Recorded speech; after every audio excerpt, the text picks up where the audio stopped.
Тажик тараптан болгон агрессиядан Баткен областында көптөгөн айылдарда үйлөр күйүлүп кетти, мал жандыктар уурдалып, көптөгөн сос объекттер талкаланды. Азыр биз областтын деңгээлинде бүт мамлекеттик органдардын өкүлдөрү менен биргеликте комиссия түзүлдү. Бул комиссиянын максаты ошол зыян тарткандар боюнча бүт санап чыгыш керек. Азыркы учурда Баткен районунун Аксай айылында болжол менен 180 үй күйүп кеткен.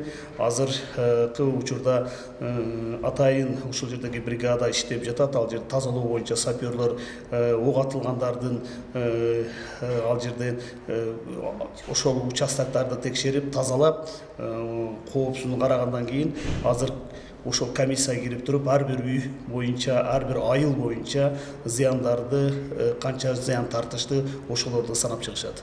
Баткен областы боюнча жалпысынан 4 топ түзүлдү. Комиссиялар бул, ал 4 комиссия бүт ошол жабыркаган айылдарда биргеликте ишти алып барышат. Комиссиянын курамында бул жерде обл администрациядан менин орун басарларымдын бирөөсү кирет. Андан бүт ушул областтагы мамлекеттик органдардын, күч органдардын, укук коргоо органдардын өкүлдөрү кирет.